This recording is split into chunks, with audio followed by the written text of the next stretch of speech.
الحمدللہ والصلاة والسلام علی رسول اللہ۔ جب فطرانہ ادا کرنے کے لیے اتنا اناج نہیں ہے کہ پورے اہل خانہ کی طرف سے ادا ہو تو کیا کرے؟ سوال کیا گیا ہے کہ اگر کسی خاندان کے پاس عید کی رات اور دن کی ضرورت سے بڑھ کر اناج تو ہے،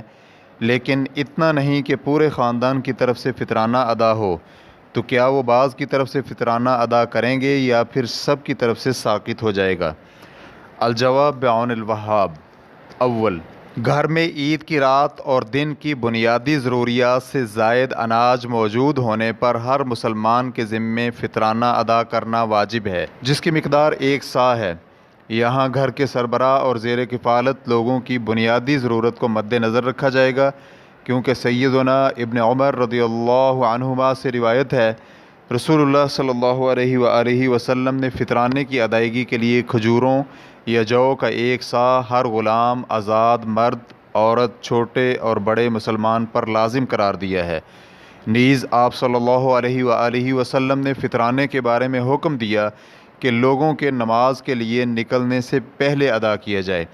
اس حدیث کو امام بخاری حدیث نمبر 1503 اور امام مسلم حدیث نمبر 984 نے روایت کیا ہے۔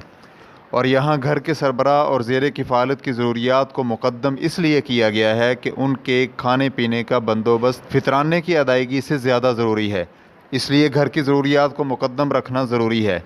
ویسے بھی رسول اللہ صلی اللہ علیہ وآلہ وسلم کا فرمان ہے، اپنی ذات سے آغاز کرو اور اپنے آپ پر خرچ کرو، اگر اس سے بھی کوئی چیز اضافی ہو جائے تو اپنے اہل خانہ کے لیے، اور اہل خانہ کی ضروریات سے بھی کوئی چیز بڑھ جائے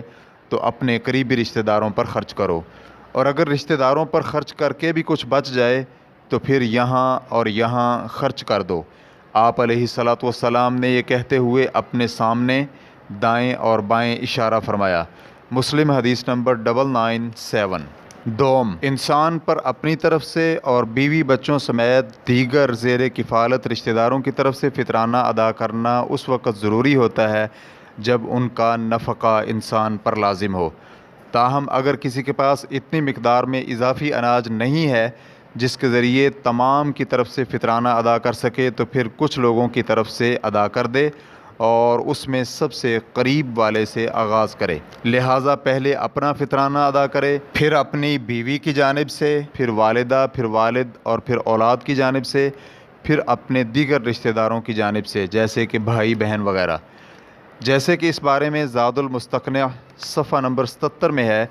اگر کچھ زیر کفالت افراد کی جانب سے فطرانہ ادا کرنے سے قاصر ہو تو پہلے اپنی طرف سے، پھر بیوی، غلام، والدہ، والد، اولاد اور اس کے بعد وراثت میں قریب ترین شخص کی طرف سے فطرانہ ادا کرے۔ اسی طرح کشاف القناع جلد نمبر 2 صفحہ نمبر 249 میں ہے کہ فطرانے کی ترتیب نفقہ والی ترتیب ہی ہے، کیونکہ فطرانہ بھی نفقہ واجب ہونے کی وجہ سے واجب ہوتا ہے۔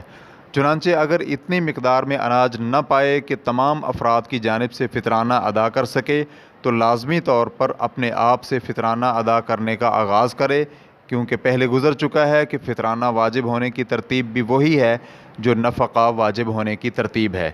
جبکہ نفقہ واجب ہونے کی ترتیب میں اپنے آپ پر خرچ کرنا سب سے پہلے آتا ہے، تو اسی لیے فطرانہ بھی سب سے پہلے اپنے آپ کا ہی ادا کرے گا، اس کے بعد اپنی بیوی کی جانب سے، چاہے وہ باندھی ہی کیوں نہ ہو، کیونکہ بیوی کا نفقہ مطلق طور پر واجب ہوتا ہے جبکہ رشتہ داروں کا خرچہ مطلق طور پر واجب نہیں ہوتا۔ پھر بیوی کو دیگر زیر کفالت افراد پر مقدم اس لیے کیا گیا ہے کہ بیوی کے نفقے کی زیادہ تاکید آئی ہے، نیز اس لیے بھی کہ بیوی کا نفقہ ضروری ہے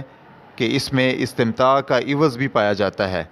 پھر اپنے غلام کا فطرانہ ادا کرے گا، کیونکہ تنگ دست ہونے کے باوجود بھی غلام کا نفقہ ضروری ہوتا ہے، بلکہ ابن عقیل رحمہ اللہ تو یہ بھی کہتے ہیں کہ غلام کے نفقے کا بیوی کے نفقے پر مقدم ہونے کا احتمال بھی موجود ہے کہ کہیں ایسے نہ ہو کہ کلی طور پر غلام محروم رہ جائے۔ اس کے بعد والدہ کی طرف سے فطرانہ ادا کرے، کیونکہ والدہ کو حسن سلوک میں والد پر ترجیح دی گئی ہے، جیسے کہ صحابی کے حسن سلوک کے متعلق حدیث میں وضاحت ہے، میں کس کے ساتھ حسن سلوک کروں۔ اس کے بعد اپنے والد کا فطرانہ ادا کرے، کیونکہ حدیث میں ہے کہ تم اور تمہارا مال تمہارے والد کا ہے۔ پھر اپنی اولاد کی جانب سے فطرانہ ادا کرے، کیونکہ مجموعی طور پر اولاد کا نفقہ بھی انسان پر لازم ہوتا ہے۔